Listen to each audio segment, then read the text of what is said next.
Hello les Julicious, comment vous allez? J'espère que tout le monde va bien. Aujourd'hui, on continue notre marathon du mois de janvier avec cette vidéo qui aujourd'hui va être un petit peu différente de tout ce que je vous ai proposé jusqu'ici, on va dire.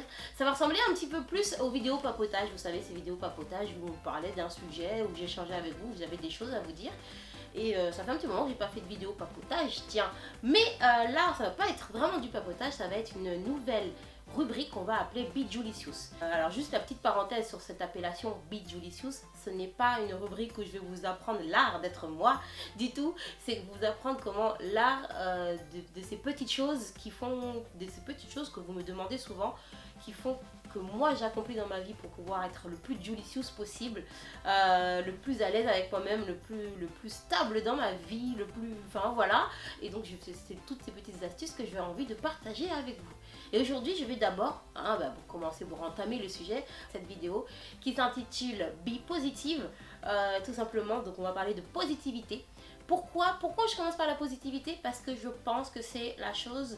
je pense que c'est la chose qui revient le plus souvent quand vous me parlez en commentaire ou en snap privé. Vous me parlez du fait que vous aimez ma positivité, toutes ces choses-là. Quand j'en parle avec ma mère, pour elle, ça lui semble pas étonnant. Enfin, elle est un peu surprise, dans le sens pour elle, elle m'a toujours vue comme ça. Et on est une famille où on est plutôt comme ça. Donc nous, c'est un trait de caractère, limite, emprunt dans notre ADN, entre guillemets, on va dire. Mais qui fait que quand en face on a des gens qui nous disent qu'ils n'arrivent pas à positiver, c'est vrai qu'on se dit ah oui, effectivement, c'est pas tout le monde. On sait très bien que tout le monde est... En gros, il y a ceux qui sont ronchons, etc., qui sont négatifs, qui sont pessimistes. Mais quand tu as quelqu'un face à toi qui te dit qu'il n'arrive pas à positiver, c'est vrai que là, moi, je me stoppe et je me dis ah oui, c'est pas que tu veux pas, c'est que tu n'arrives pas.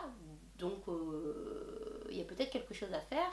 Et quand j'ai eu les premières demandes, est-ce que tu pourrais faire une vidéo sur comment tu fais? Au début, ça m'a paru vraiment un peu hallucinant dans le sens, en fait, je suis juste moi.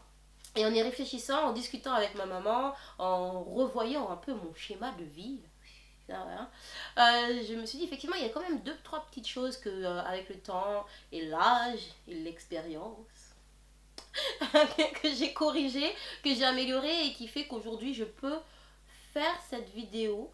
J'ai un peu ralenti sur la fin de cette phrase, dans le sens je peux faire cette vidéo, dans le sens où je me sens aujourd'hui suffisamment à l'aise avec moi-même pour pouvoir partager. En gros, je veux pas que vous preniez dans le sens d'une arrogance ou d'une chose que je m'y crois trop. Non, du tout. C'est que je pense que je suis à un stade par rapport à tout ce que j'ai pu traverser dans mon état d'esprit, où aujourd'hui je me sens suffisamment bien pour pouvoir partager ça avec vous. Et en gros c'est comme quelqu'un qui aurait déjà repeint une maison. Si jamais tu l'as jamais fait, tu peux pas donner des indices sur comment peindre une maison. Mais maintenant que tu l'as fait et que tu as fini, ben, tu sais où tu as fait tes erreurs, etc. Donc tu peux dire à quelqu'un, écoute, attends, je t'explique, la peinture, c'est mon dada. Vous voyez ce que je veux dire? Voilà, donc c'est vraiment une démarche. Le but vraiment, c'est de pouvoir partager avec vous ces petites astuces. Je vais certainement en apprendre pas mal de vous aussi, hein, parce que le but, c'est que ce soit un échange. Et voilà, sans plus tarder, on va commencer cette vidéo, parce que sinon je vais avoir une introduction trop longue. Alors c'est parti. C'est parti d'où ça? C'est parti là. Ça faisait un moment que je pensais à faire des vidéos comme ça. Mais c'est vraiment parti du fait où il y a à peu près un mois, sur Snapchat, je vous ai montré en live, quand vous me suivez un petit peu tous les jours dans ma vie, donc toutes les aventures qui m'arrivent ou qui nous arrivent quand on est avec les filles. Et il y a eu cet épisode, la voiture taguée. Et oui, je suis revenue, j'ai retrouvé mon véhicule, donc ma Twingo d'amour, qui a déjà dessus un gros tag Julicious en rose et en violet. Ma voiture taguée en bleu, écrit fuck police. Et donc je snappais, et ce soir-là, j'ai eu beaucoup de retours où on me disait non mais Julie, c'est hallucinant comment tu prends la chose, moi j'aurais été énervée, j'aurais tout cassé et tout. Et c'est là vraiment, je me suis dit mais il y a peut-être une petite vidéo à faire, bon après en plus des demandes qui ont été faites. Et j'ai trouvé hallucinant personnellement que ma réaction vous choque, dans le sens où effectivement, en fait, bon, pour ceux qui n'ont pas vu, ma réaction a été que j'ai plutôt ri d'une chose, que le monsieur il a oublié le la, fuck la police, il n'aime pas écrire celui-là. Et j'ai rigolé de quoi. Enfin, j'ai été contente, entre guillemets, qu'il n'ait pas fait le tag sur le premier tag de la voiture. Parce que, ben, un, il ne me gâchait pas mon tag. Et deux, pour pouvoir le retirer, je n'aurais pas à prendre le risque d'effacer mon premier tag. Il l'a fait sur une partie blanche, enfin une partie pas trop au milieu, donc ça c'était vraiment génial. Et troisième chose, ben, j'étais contente parce qu'au moins, même si bon, bah, ma voiture a subi une agression, oui, ma voiture a subi une agression, au moins, ben, ils n'avaient ni cassé les vitres, ni, je veux dire, ni volé le poste. Ben, le poste, ils me le volent tellement souvent que bon, hein, ça fait même un petit moment d'ailleurs qu'ils m'ont pas volé le poste. Mais même là, même quand on me vole le poste, je préfère que le gars il rentre dans la voiture dans l'art du voleur, c'est-à-dire sans me casser quoi que ce soit. La vitre est un peu déviée, mais au moins j'ai pas de vitre à remplacer, de réparation à faire, j'ai juste un poste à racheter. C'est un peu chiant à la fin, mais bon, au moins la voiture est là, elle roule, je peux toujours faire ce que j'ai à faire, et c'est ce que je disais donc dans mon snap. Au moins il ne doit pas voler ma voiture, il n'est pas rentré dedans, il m'a laissé mon poste, merci. Et donc quelque part, et en plus j'ai réussi à retirer le tag. Et là là beaucoup étaient très choqués parce que je me suis habituée, quelles que soient les choses qui puissent m'arriver, même les choses les plus graves, à essayer de toujours voir le verre et toujours à moitié plein. En fait, de toute façon, j'ai été un peu élevée comme ça. Donc c'est un petit peu de la triche, entre guillemets, dans le sens où je ne me suis pas exercée à le faire, mais c'est vrai que il y a des fois où on a envie de se laisser aller à des choses un peu plus négatives, et j'ai toujours eu une maman derrière qui a su me montrer gentiment, calmement, bah écoute, regarde, effectivement la situation elle est comme ça, mais elle aurait pu être comme ça, et même en étant comme ça, regarde, il y a toujours, quelle que soit la situation, des points positifs et des points négatifs. Et nous, notre intérêt, pour se sentir mieux, je pense, c'est de pouvoir toujours regarder du côté positif. Ça ne veut pas dire qu'on ferme les yeux totalement sur le négatif. On en a conscience, mais on ne le laisse pas nous toucher en fait. En gros, il ne faut pas trop laisser le négatif nous prendre empreinte sur nous. Donc, bah, avant que j'aille plus loin, donc en gros, on va dire que là, notre thème, notre problème ici, c'est positiver ou à l'opposé, ne pas être pessimiste, ne pas être négatif. Voilà. Donc, déjà, qu'est-ce que positiver? Donc, j'ai tapé tout simplement... j'ai tapé sur le dictionnaire, oui, sur le dictionnaire en ligne, pour avoir la vraie définition à vous dire. Au début, j'ai tapé positive. Enfin, je n'aimais pas la réponse parce qu'en gros, c'était juste l'adjectif de quelque chose. En gros, dire cette substance est positive. En gros, par exemple, comme dans un test sanguin, d'affirmer que c'est présent. C'est pas ça que je voulais comme définition. Donc finalement, j'ai tapé positiver, le fait d'être positif. Et donc là, on a deux définitions sur lesquelles je me suis arrêtée. Un, rendre positif, donc l'action de rendre les choses positives. Et deux, être optimiste, avoir confiance en soi. Je pense qu'essentiellement, la positivité, c'est beaucoup une question, c'est beaucoup lié à la confiance en soi, à la confiance aux autres, à la confiance en ce qu'on veut faire et aux choses. Et que l'un dans l'autre, ça agit un petit peu. Par exemple, si tu manques de confiance, tu vas avoir du mal à positiver. Et si tu as du mal à positiver, tu peux avoir un petit défaut de confiance en soi. Enfin, ça va l'un avec l'autre. De toute façon, je ferai un autre je ne sais pas encore le titre, mais qui parlera de la confiance en soi, un autre sur les complexes, etc. Une autre chose sur laquelle on doit d'abord se poser avant avant que je puisse vous dire comment moi je fais les choses. Pourquoi du coup on n'arrive pas à positiver, ou pourquoi on est négatif ou pessimiste? Selon ma propre analyse, hein, c'est vraiment moi quand je reste à réfléchir, donc c'est pas quelque chose de scientifique ou d'expérimental. Peut-être que ce que je pense, ça a été prouvé dans des études, mais en tout cas moi je vous parle toujours, en tout cas dans toutes ces vidéos là, je vous parlerai toujours selon mon expérience, selon mon avis, selon ce que je pense. Donc vous prenez quand vous avez envie, vous prenez dans son intégrité ou un petit peu. Enfin, c'est pas la Bible que c'est pas parole de Bible que je suis en train de vous dire ou résultat scientifique. C'est vraiment ce que moi j'ai analysé. Donc je pense qu'on est souvent pessimiste. Peut-être par usure. Je vais utiliser le mot usure dans le sens, je prends l'exemple de quelque chose qu'on essaye de faire, je sais pas moi, trouver un emploi, trouver un logement, des choses comme ça, et que par usure, c'est-à-dire à force de l'avoir fait, et d'avoir rencontré un échec, de ne pas avoir réussi en tout cas, au bout d'un moment, on est lassé et on se dit, bon, allez, ça marche pas. Par exemple, quelqu'un qui pose CV sur CV, CV sur CV et qui, au bout d'un moment, n'a aucun résultat, la personne, elle va, c'est normal, baisser les bras, arrêter d'avoir confiance en cette possibilité de retrouver un travail et va se dire que, bon, de toute façon, ça ne marche pas. Et là, c'est là qu'on va basculer tout doucement dans de la négativité et voir les choses euh, plutôt sombres. Je marche beaucoup aux couleurs. Pour moi, positif, c'est côté lumière et négatif, c'est plutôt côté sombre. Donc, du coup, on va avoir tendance à vouloir un petit peu voir plus sombre, etc. Il y a aussi, je pense, qu'on a tendance à être négatif ou pessimiste, ou en tout cas à ne pas positiver, par légende urbaine, je ne trouve pas le mot, par habitude populaire, enfin, en gros, oh, j'ai oublié le bon mot. Enfin, en gros, par habitude sociale. Bon, c'est pas ça que je veux dire, mais quand je trouve, il va venir tout à l'heure le mot. En gros, par exemple, si on parle de la vie, de la politique, de la France, de l'état dans lequel on vit, etc., d'emblée, on va avoir un langage et un comportement négatif. Pourquoi? Parce qu'effectivement, il y a des choses qui ne nous plaisent pas, parce qu'on reste focalisé sur ces choses qui ne nous plaisent pas, et surtout parce qu'on entend les autres dire des choses. On entend les autres dire des choses qui sont négatives, pessimistes, et on adopte et leur regard vis-à-vis de ces choses-là, et leurs paroles, et on s'installe là-dedans sans forcément voir les choses à notre façon. Et donc, du coup, je pense que c'est les deux principales choses qui font qu'on est souvent négatif ou pessimiste. Mais, maintenant qu'on a conscience de qu'est-ce qui fait qu'on est négatif ou pessimiste, eh ben, on va pouvoir y remédier. Autre petite chose, il faut faire la différence entre être souriant, être énergique et dynamique et être positif.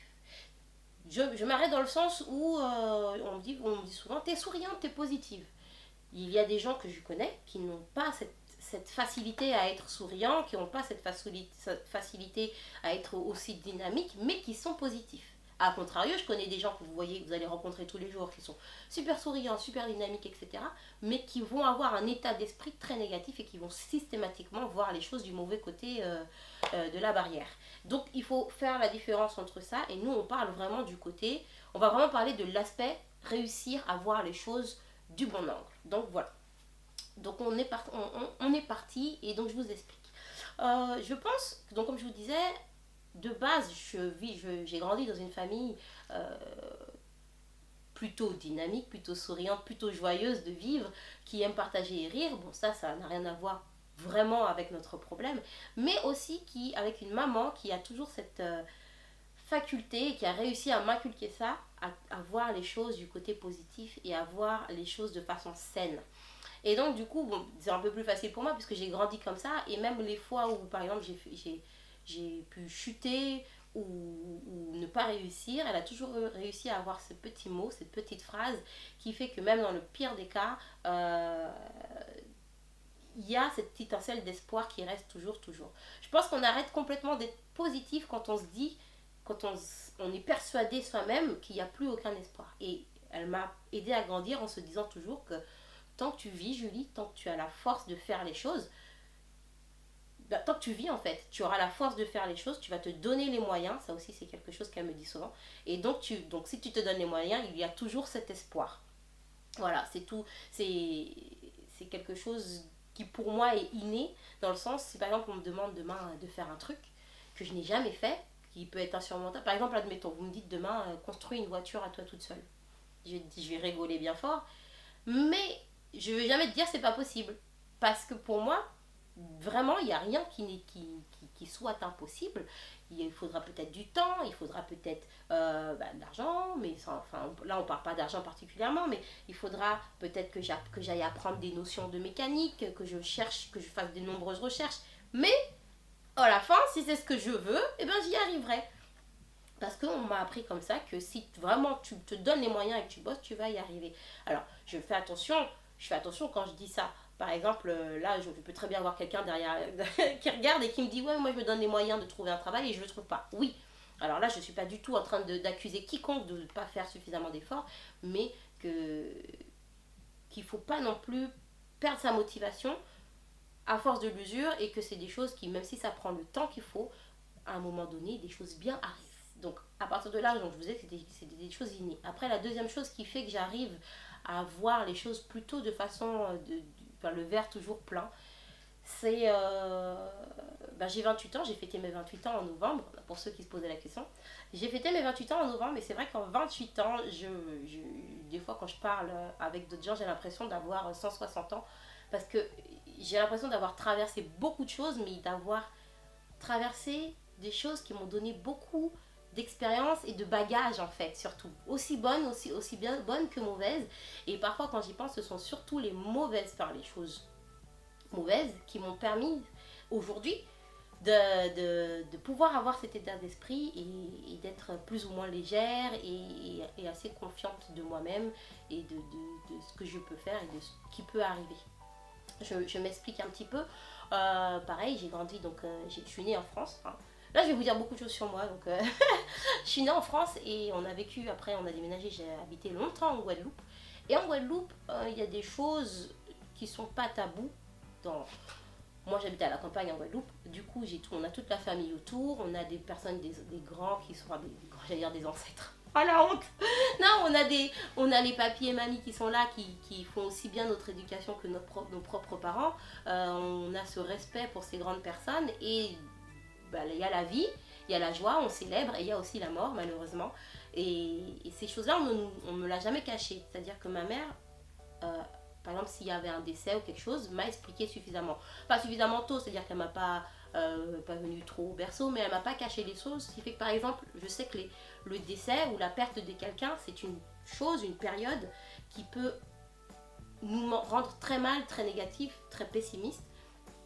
Et du coup, on a, en tout cas nous aux Antilles, enfin après je sais pas partout, hein, moi je vous parle de ce que je connais, on a cette expérience que de la vie, il y a la vie et il y a la mort, que la vie ça se célèbre, ça se vit, ça se fête, et que la mort fait partie aussi de la vie et qu'il faut l'accepter quand même, l'accepter. Il y a ce temps pour dire au revoir, il y a ce temps pour accepter que la personne est partie, et même après, quand la personne n'est plus là, on a ce temps pour célébrer, pour se remémorer. Et donc ce qui fait que maintenant, si on perd des gens, j'arrive, par exemple, si j'ai perdu beaucoup de personnes, notamment ces dernières années, et pas de façon naturelle. J'ai des oncles ou des cousins qui sont morts soit par suicide, soit par meurtre. Et d'avoir grandi comme ça avec ce rapport à la mort, on sait que ben voilà, la personne a été là, la personne a vécu, la personne a eu son temps et malheureusement, il faut accepter que ben voilà, la personne elle est plus là. Et donc ça veut pas dire que elle est plus là dans nos têtes, ça veut pas dire que c'est la fin de tout. C'est vrai que certaines choses on ne s'explique pas. Il y a des choses qui sont injustes, qui sont incompréhensibles, notamment quand on perd quelqu'un. Mais le fait qu'on nous ait, par exemple en Guadeloupe, il y a les veillées. Enfin en Guadeloupe aux Antilles, il y a les veillées. Par exemple, quand quelqu'un décède, tu as la personne qui est exposée chez elle, dans son cercueil. Vous allez me dire, Julie, cette vidéo est très glauque. Non, parce que ce n'est même pas encore la vidéo sur la mort. Ça viendra où je vous expliquerai justement comment gérer la perte d'un être, toutes ces choses-là.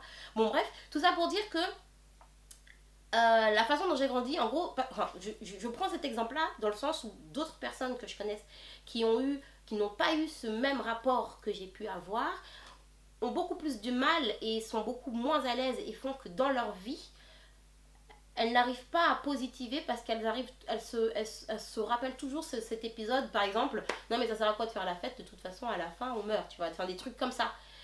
Et donc cette façon de nous avoir mis les choses en face font qu'effectivement tu vois ce que je disais tout à l'heure, l'ombre et la lumière. Et donc toutes ces expériences que j'ai pu, toutes ces pertes que j'ai eues, donc déjà il y a toutes ces pertes que j'ai eues dans ma vie qui fait que soit tu fais le choix de te laisser aller, de sombrer aussi bien, de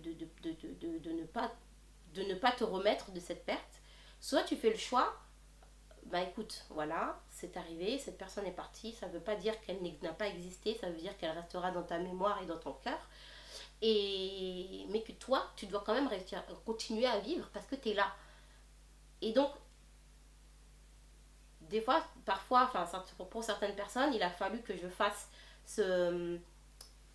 comment dire, comme dirait ma mère, que je me donne de tape dans les fesses à moi-même pour pouvoir être debout parce que d'autres n'arrivaient pas, d'autres de la famille n'arrivaient pas à être aussi forts. Ou enfin voilà, affronter ces choses-là et réussir à les passer tout en acceptant que ben voilà c'est comme ça et que même qu'il y a des injustices et que c'est pas tout à fait normal. Je prends l'exemple, j'ai un cousin qui était comme mon frère, mais vraiment comme mon frère. On a fait les 400 coups ensemble avec sa sœur et on l'a perdu d'une manière par meurtre. Et, euh, et ça c'est horrible, enfin je me dis, on a grandi ensemble, tout ce que je peux avoir comme souvenir, il était dedans, tu vois. Donc j'ai pas de frères et sœurs et j'ai eu ce cousin et tu te dis mais c'est juste cruellement injuste et je pourrais être énervée, en colère mais ça va changer quoi? Ça va ni le ramener ni corriger les choses qui ont pu faire qu'il n'est plus là. Et au contraire, lui-même serait le premier à me dire non, Julie, vive la vie, comme il aime bien dire, Julie, vive la vie et que voilà quoi, il faut continuer à être là et voilà. Donc c'est toutes ces étapes. Ensuite, il y a eu d'autres choses, d'autres choses plus personnelles. Moi, parce que la perte de quelqu'un c'est personnel, mais ça ne m'appartient pas qu'à moi. Ça appartient à toute la famille, à tous les membres de toutes les personnes qui connaissaient cette personne. J'ai du mal. Ça appartient aussi à tous les membres de la famille qui a perdu cette personne. Mais il y a des choses qui sont vraiment personnelles, qui sont vraiment dans mon trajet, des choses que même mes plus fidèles amis ne sont pas forcément au courant, qui sont des choses très dures, que j'ai dû traverser. Et que du coup, je me suis posée un jour et il y a eu un jour, il y a eu une période où j'étais vraiment au plus bas. Vraiment, une période où là, la Julie, ce que vous voyez là, ça n'avait rien à voir. Même m'en rappeler, je me rappelle juste de l'ombre de moi-même. Euh, et, et, et ma maman à ce moment-là, elle était pas près de moi, elle était aux Antilles et moi j'étais ici. Et là, je me suis dit, bon, tu bois du noir, tu vois noir, et puis finalement, je suis sortie de ça. Je suis sortie, je suis passée, je me suis relevée. Les choses ont fait que cette mauvaise période est partie, est passée. J'ai continué à vivre, j'ai continué à grandir, j'ai continué à avancer, à faire des projets, à les voir réussir, à faire des échecs et à rebondir, à refaire, etc. etc. Et depuis, je me suis dit, ce truc-là, qui a été si énorme pour moi, ça va être le top 10 de mon échelle. Le 10 de mon échelle de Richter, on va dire. Donc ça veut dire que j'ai une échelle graduée de 1 à 10, on va mettre, ou sur lesquelles on va dire je vais mettre mes soucis. Et, et je me dis, Julie, tu as réussi à te relever de ton 10, du truc le plus fort. Donc, par exemple, si j'ai un problème, j'ai un truc, je me dis, oh, c'est la fin. Ou par exemple, si je prends la voiture, l'exemple de la voiture, oh, ça m'énerve et tout, ils ont tagué ma voiture, machin. De 1 à 10, je le mets où ce truc-là? Et c'est même pas un 0,5. Et tu as réussi à te relever d'un 10. Bah, c'est pas grave. C'est pas que c'est pas grave, c'est que tu as vu pire et tu peux. Donc ton verre est encore plein. Tu as eu un verre limite, ton verre il était cassé et là ton verre il est encore plein. Si ça, c'est un 0,5. Et du coup, je fais ce travail-là pour toutes les choses qui peuvent m'énerver, toutes les choses fatigantes qui peuvent traverser mon chemin. Et du coup, c'est là que tu vois que finalement on est bien. On peut avoir des tendances à vouloir se plaindre pour rien. Enfin pour rien, on se plaint parce que pour nous ça représente quelque chose, mais quand il suffit de prendre un petit peu de recul, juste par rapport à ta propre histoire, tu prends ton numéro 1, tu prends ton numéro 10, tu places à chaque fois ce qui t'embête dessus, et tu vois que ben, tu as déjà passé ton numéro 10, et ben du coup, là où, enfin, tant que c'est pas un 11, ben keep going, et tu vas pouvoir régler ça, tu vas pouvoir gérer ça, et tu vas pouvoir voir après ça. Pour voir après ça, justement, c'est un peu le point numéro 2. Il faut se dire que toute situation, quel qu'elle soit, tout événement, quel qu'il soit, est amené à changer. Ça, c'est le cycle de la vie, en fait. C'est-à-dire qu'à une position donnée, à un point donné de ta vie, le temps, il continue de défiler. Et donc, ce point, il va avancer, il va avancer. Et tu as la capacité, puisque la vie et le temps déroulent, d'impacter toujours sur cette chose qui t'embête. Même si, on va dire, c'est un truc cataclysmique, que tu n'as pas de solution. Sur le point, sur le moment donné, le moment maintenant, tu vas voir, tu vas te dire, tu n'as pas de solution, tu n'y arrives pas, tu peux pas, tu sais pas quoi faire, comment tu vas faire, c'est un truc de fou. suffit que 2 heures passent dessus, ta manière de voir la chose a déjà changé. 2 heures, 3 heures, une journée, 2 journées, 4 journées. Et de manière générale, on va dire que tu as des cycles, en gros tous les 3 mois. C'est-à-dire que tu prends une situation qui te fatigue, regarde-la 3 mois plus tard, tu laisses 3 mois avancer, tu la regardes, elle n'est pas la même. Elle peut très bien avoir empiré, elle peut très bien s'être améliorée, s'être corrigée, mais dans tous les cas, elle ne reste pas la même. Bon, alors on espère que ça ne s'empire pas, hein, mais tout ça pour dire que tu as toujours le moyen d'agir sur un truc qui te fatigue, un truc qui t'embête, un truc dans lequel tu es bloqué, même si la façon sur laquelle tu vas agir n'est pas à la hauteur de tes espérances. Je m'explique. On va dire, imaginons que tu as ton problème maintenant, dans 3 mois la situation sera différente, mais toi tu aurais voulu que la situation soit réglée et que tout y aille. Il faut aussi prendre le temps et accepter que les choses aillent petit à petit et que chaque chose est faite pour une raison. Ça, je reviens sur ça, c'est le point numéro 3. Et donc, peut-être, par exemple, on va prendre l'exemple de ma voiture qui est cassée. C'est encore un petit exemple léger, mais je prends ce que j'ai sous la main, histoire qu'on prenne l'exemple. On va dire là, aujourd'hui, je suis en panne, j'ai pas de voiture. Bon, je suis dans quel état d'esprit? Je me dis, bon, la voiture elle est morte du jour au lendemain. Est-ce que c'était le bon moment? Non, parce que j'avais surtout pas les sous. J'avais pas du tout les sous pour en racheter une autre là tout de suite. Mais en même temps, c'était peut-être effectivement le moment de la changer, ma Twingo, parce que j'y avais déjà pensé, elle est très vieille. Pourquoi ça serait le moment? Parce qu'effectivement, avec les nouvelles lois qui arrivent dans Paris, bientôt ma Twingo, j'aurais pas pu rouler avec dans Paris. Donc quelque part, il aurait fallu dans tous les cas que je la change. Mais bon, on va dire que ma situation d'aujourd'hui, dans 3 mois, on en est où? J'ai toujours pas les sous pour en acheter une autre. Je me débrouille avec les transports, etc. pour faire ce que j'ai à faire. Déjà, ça veut dire quoi? Ça veut dire que ben, tout n'est pas mort. J'ai certes plus ma voiture. J'avais l'habitude de pouvoir faire mes affaires, de me déplacer comme il fallait avec. Mais j'ai quand même continué à faire mes affaires parce que je suis obligée de le faire. Ça veut dire quoi déjà? Que j'ai su me débrouiller. 3. Est-ce que le problème est solutionné? Bon, ça dépend, hein, si entre-temps j'ai gagné l'euro million, mais on va dire que non. Mais on sait déjà, par exemple, mon papa est là en ce moment, on va faire une tentative de la réparer. Donc déjà, on aura fait la tentative de voir si on pouvait la sauver. Donc, on va dire qu'on est 3 mois plus tard, donc on a au moins par rapport au tenté, on sait déjà que bon, bah, soit ça va marcher, ça on saura ça la semaine prochaine, soit ça marche pas. Donc soit ça marche, et ben c'est bon, le problème est résolutionné. Oh là là, Julie, le problème est solutionné ou le problème est résolu, soit ça marche pas, et là va falloir trouver les moyens de, si vraiment je veux un véhicule, en trouver un autre. Voilà, bon, ça c'était un petit exemple. Et donc du coup je vous disais, le point numéro 3, chaque chose arrive pour une bonne raison. Quand on me disait ça avant, je disais ah, c'est bon. Et je me suis rendu compte qu'effectivement chaque chose arrive. Je sais pas si c'est pour une bonne raison, mais en tout cas quand quelque chose se passe sur un moment où on pense que c'est pas top, et ben quelques mois plus tard tu te réalises que tu te dis ah mais finalement si tu n'avais pas fait ça. Y a cette phrase qui dit si Dieu ferme une porte, il ouvre une fenêtre. Si Dieu ferme une porte, il y a une fenêtre qui s'ouvre. Enfin, un truc comme ça. Je veux pas parler ici de croyance, parce que je laisse à chacun libre de croire en qui il veut, en ce qu'il veut. Je veux pas parler de croyance, donc je vais absolument pas mettre ça dans ce sujet. Ça, pour moi, les croyances sont personnelles et chacun est libre de croire en qui, en quoi, en ce qu'il veut ou en personne. Voilà. Mais donc, il y avait cette petite phrase-là. Donc, effectivement, cette phrase-là, je la trouve très juste, parce qu'effectivement, et tu peux avoir un truc qui sur le tenté te plaît pas du tout, t'énerve, et tu te rends compte que ça t'a servi à quelque chose. J'ai par exemple une mariée une fois qui a fait un accident de voiture. C'est énervant. Pourquoi je parle toujours de voiture moi? Bref, qui avait un accident de voiture, donc elle était énervée, elle a perdu le véhicule. Déjà de une, elle n'a rien eu. L'autre personne non plus, donc ça c'est bien. Toujours le verre à moitié rempli. Hein. Et pour quand il y a eu cet accident, un monsieur s'est arrêté pour pouvoir les aider en tout cas pendant l'accident. Et ben, figurez-vous que c'est comme ça qu'ils se sont rencontrés, et quelques mois plus tard, quelques mois, je sais pas combien de temps plus tard, mais en tout cas ils sont mariés après, et moi j'ai été les maquiller pour leur mariage. J'ai été la maquiller pour son mariage.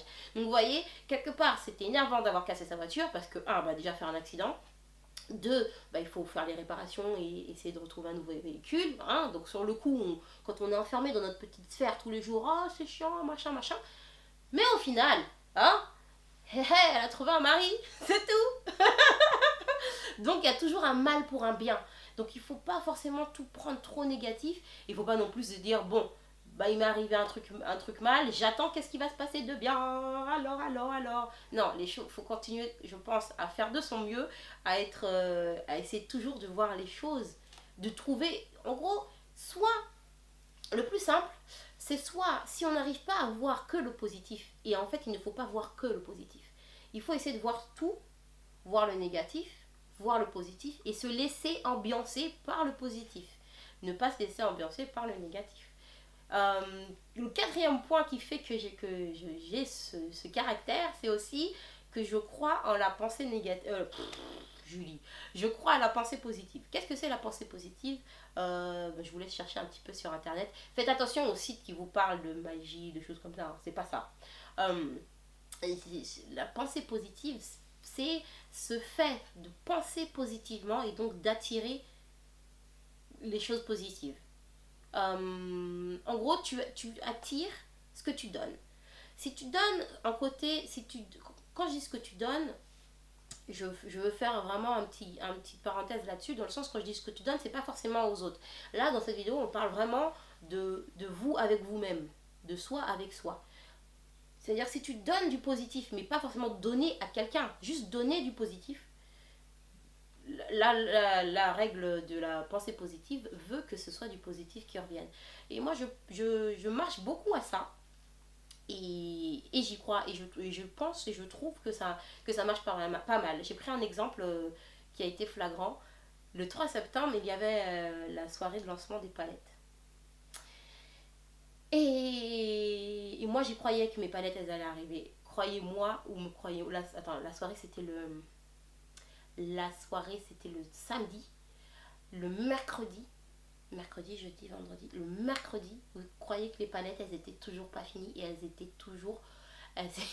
elles étaient toujours au labo. Alors comment, en 2 jours, pour moi, j'y croyais, enfin, on va dire 80% de moi y croyait. Mais arrivé le mercredi soir, dans la nuit, je me suis réveillée et je me suis dit, mais ça va pas être possible, ça va pas marcher. Il va se passer quoi? Je vais pas avoir mes palettes. Je vais pas avoir mes palettes. Je vais pas avoir mes palettes. Et je vais faire une soirée où des gens vont venir. Et il n'y aura rien à leur montrer. Vous imaginez ce que ça donne. Et dans la nuit, là, j'ai vraiment eu un coup de flip, un coup de pessimisme de fou. En plus avec tout le stress, toute la fatigue que j'avais accumulée, gros craquage. Dans la nuit, je me réveille. Dans la nuit, ma mère était au travail. Je l'appelle. Je dis, maman, on va pas y arriver, je vais pas y arriver, elles vont pas être là. Et je lui dis ça comme ça, elles vont pas être là, je vais pas y arriver, elles vont pas être là, et ça va être ruiné, et la fête va être ruinée, et plus rien va fonctionner, et je pète un plomb, je me mets à pleurer et tout. Ça c'est ma mère, hein. Tu pleures, elle te laisse pleurer, après elle te dit tu as fini, elle te dit ma chérie, respire, est-ce que tu y crois? Je dis de quoi tu me parles? Je te dis les palettes elles sont toujours là-bas et machin. Elle m'a dit est-ce que tu y crois? Je dis mais crois à quoi? Elle me dit est-ce que tu crois en ton projet? Je dis oui. Elle me dit respire. Elle m'a dit tes palettes seront là à temps. Elle m'a dit ça, mais alors j'adore quand elle fait ça parce que elle te dit ça avec un calme, même si je sais qu'au fond d'elle elle l'espère aussi, hein. Mais elle te laisse, ça c'est maintenant, c'est depuis quelques années que j'ai compris qu'en fait au fond d'elle elle espère aussi. Quand j'étais plus petite, je croyais que c'était une magicienne, ma maman. Je croyais que c'était, vous savez, genre elle te dit c'est ça et c'est ça qui se passe. Elle me dit clairement, t'y crois? Si t'y crois. Elle me dit des fois, c'est comme j'y crois aussi. Et tu auras tes palettes. Et je dis, mais maman, il est mercredi soir, c'est pas parti, machin. Les trucs, ils livrent que jusqu'au vendredi. Si on les a pas, si c'est pas parti, il n'y a aucun truc qui va partir en express.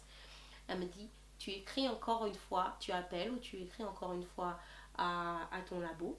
Tu expliques une nouvelle fois la situation sans t'énerver, l'urgence du fait que tu avais des dates qui n'ont pas rempli, donc déjà, et qu'il faut que tu aies ton truc. Je dis, mais maman, elle m'a dit, Julie, calme-toi, respire.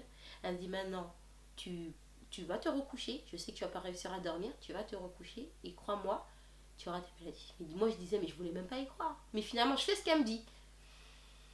Je regarde le jeudi matin, je reçois un suivi. En gros, vous savez, le suivi pour suivre les colis. Donc déjà, ça a été posté. Alors déjà, ça a été posté. Je dis, mais déjà, il y a un avancement. Et puis là, elle me dit, il faut juste que tu y crois. Continue à y croire. Et j'y crois. Et là, je me dis, allez, pensée positive, je vais les avoir. Je vais les avoir, j'aurai mes palettes, je vais les palettes. Après, pour celles qui ont suivi sur Snapchat les aventures, effectivement, les palettes finalement sont arrivées le vendredi sur la France. Et bon, là après, il y a eu toute une mission où DHL n'a pas voulu me les donner. Et c'est là où, encore une fois, j'ai eu droit. Oui, là aussi, vous m'avez dit, mais cette détermination, où après avoir couru toute la journée pour essayer de les avoir, je les avais pas. Finalement, à 19h, je me retrouve chez DHL. Et je suis restée jusqu'à 23h chez DHL parce que j'ai dit, je veux mes palettes et je veux mes palettes. Et que j'avais dit à DHL, je bouge pas. Je bouge pas parce que je les veux et que de toute façon, il faut que je les ai. Qu'il n'y a pas de solution. Et que pour moi, en fait, à ce moment-là, à partir du moment où j'avais eu le suivi, là encore une fois, j'avais eu une nouvelle fois un exemple que c'est possible. C'est possible parce que, alors après, le truc aurait pu être bloqué, rester censé être bloqué quelque part. Non, j'ai eu le suivi a bougé, le vendredi c'est arrivé en France. Donc moi, après, même si c'était à Marseille, à Lille ou peu importe, c'est en France, je peux y aller avec ma Twingo, j'y vais, il n'y a aucun problème, même s'il fallait que je fasse l'aller-retour dans la journée. Parce que à partir de là, j'ai pas peur de ça. Traverser les mers avec la voiture, c'est un peu plus compliqué. C'est ça en fait qui me faisait paniquer moi. C'est ce côté-là de pas pouvoir agir. Et j'ai été pessimiste. Pourquoi? Parce que malgré la confiance que j'avais en mes capacités, j'ai vu clairement que là, je croyais clairement que là, je ne pouvais pas. Et donc là, qu'est-ce qui a marché? Ça a été la pensée positive. Parce que clairement, c'est le karma qui l'a fait, c'est pas moi. Là, j'ai rien eu. Enfin, c'est le karma qui a fait que ça s'est fait. J'y crois aussi. Le karma est peut-être un cinquième point qui revient en fait à la pensée positive. Et du coup, ça s'est fait. Et à partir du moment où c'est arrivé en France, partout où je pouvais aller moi-même en voiture, en train, je serais allée.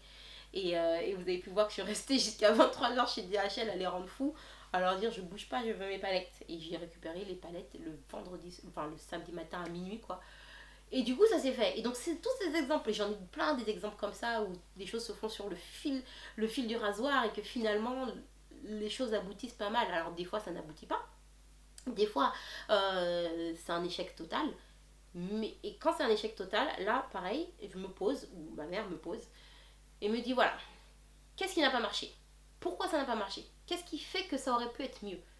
Est-ce que tu as la capacité de recommencer et de faire mieux? Alors à toutes ces questions-là, la dernière question, j'ai intérêt à répondre oui, parce que si je dis non, ben, elle me parle dans la tête pendant 600 ans. Et finalement, quand tu décortiques les choses une par une, qu'est-ce qui n'a pas marché? Bon, bah c'est ça. Est-ce que tu aurais pu changer ça? Bah ouais, j'aurais pu. Est-ce que tu veux recommencer? Est-ce que tu as l'énergie de les recommencer? Bon, bah, même si je ne l'ai pas, il faut que je la trouve. Parce que c'est ça, parce que c'est soit tu as ton but final, le but que tu veux de la chose, de ta vie, de ce que tu veux obtenir, soit tu t'arrêtes et tu laisses tomber et tu laisses les choses tu laisses les choses décider pour toi. Bon, est-ce que tu as l'énergie pour pouvoir le refaire? Ben ouais. Eh ben qu'est-ce qui t'attend? Eh ben on y va.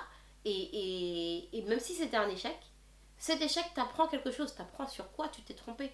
Et donc tu vas recommencer, tu vas faire différemment.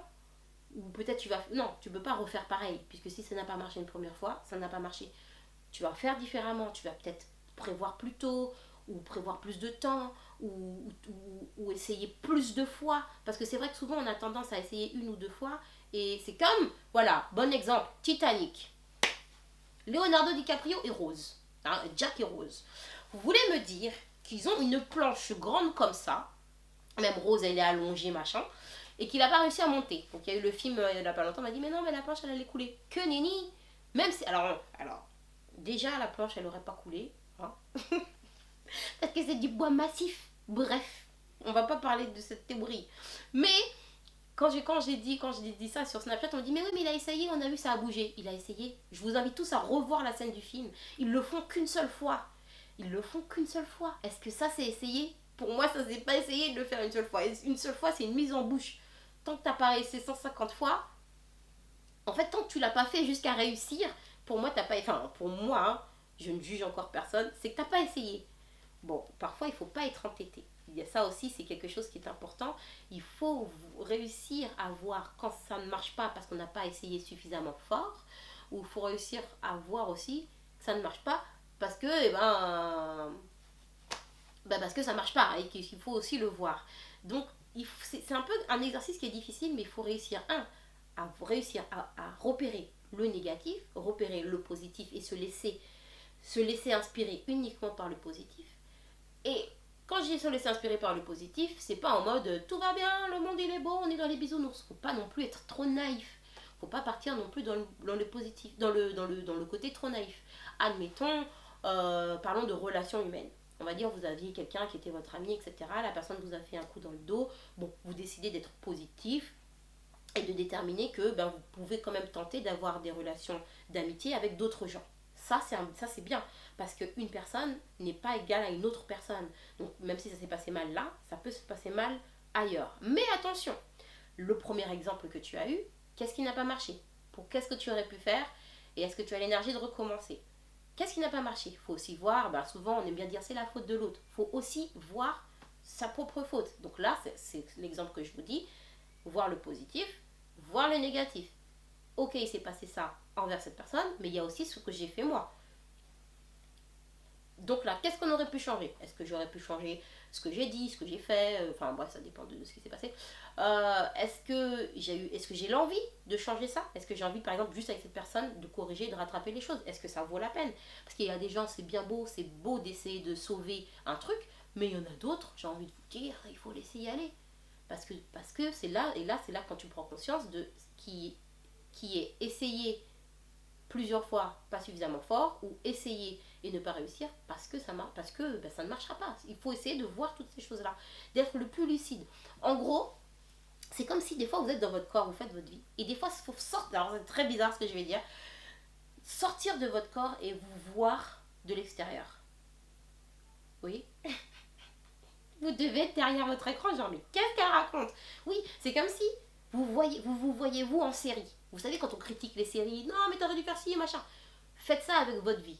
C'est-à-dire que quelle que soit la situation, de temps en temps, faites-vous une pause et sortez de vous. Soyez le plus neutre possible et observez ce qui se passe. Et faites vos commentaires comme vous feriez vos commentaires pour une série. Et après, vous revenez dans votre corps et c'est trop bizarre. Et là, vous voyez les choses d'un angle différent. Par exemple, un moment où un jour vous avez une situation où vous croyez que vous n'arrivez pas à vous en sortir, vous sortez de votre corps, vous dire ah voilà. Et là même en sortant comme ça, vous voyez d'autres options auxquelles vous n'avez peut-être pas pensé.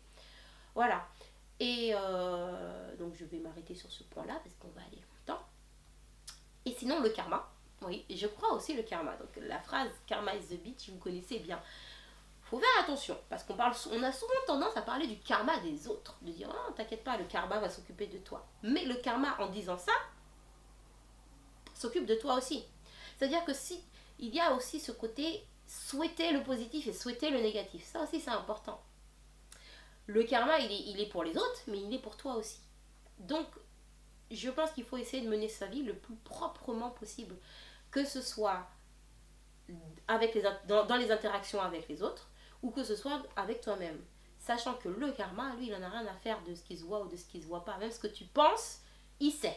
Donc, si tu penses négatif, si par exemple, tu fais un truc qui pour les autres peut paraître bien, mais que tu sais au fond de toi que en fait c'est quelque chose qui n'est pas bien, le karma, t'inquiète, il s'occupera de toi. Je pense que c'est ce côté-là. Et après, vous allez me dire, oui, mais des fois, moi j'ai été tout bien, mais le karma, il m'est arrivé des galères sur galères sur galères. Là, je suis en train de penser clairement à ma boubou d'amour qui a eu, à un moment donné, si vous avez suivi ses snaps, des enchaînements de poisses. Mais poisse sur poisse, poisse sur poisse, poisse sur poisse. Et un jour, je lui ai dit, mais qu'est-ce que t'as fait au karma? Elle m'a dit, mais j'ai rien fait. Peut-être qu'elle a rien fait, effectivement. Et des fois, cette histoire de karma et de pensée positive, comme je dis, faut les prendre, y penser, y croire si vous voulez, mais pas le prendre comme voilà, c'est une chose définitive, ferme et dure et que c'est clos. Pour le coup, elle a enchaîné galère sur galère, qui peut-être lui ont permis d'avoir de l'expérience sur autre chose, de gagner en résistance, de gagner en je ne sais pas le mot, de gagner en résistance sûre, en ténacité. Et puis peut-être que ça lui a permis de voir elle-même qu'elle pouvait surmonter ces choses-là. Donc parfois, on peut dire oui, le karma m'est tombé dessus. Et puis peut-être aussi qu'elle a fait un truc qui était pas cool dans une autre vie, ou plus jeune, ou machin, et que c'est retombé maintenant. Voilà, il y a toutes ces choses-là à prendre en compte. Mais en gros, tout ça pour dire qu'il faut essayer d'être le plus clean possible avec soi-même, le plus cool possible, le plus vrai possible. C'est-à-dire que même si par exemple tu as une pensée mauvaise, que tu veux faire une action mauvaise, sois honnête avec toi-même. Admets que tu veux faire un truc mauvais. Admets-le à toi-même que tu veux faire un truc mauvais. Parce que si tu es hypocrite avec toi-même, c'est encore pire, tu vois pas clair.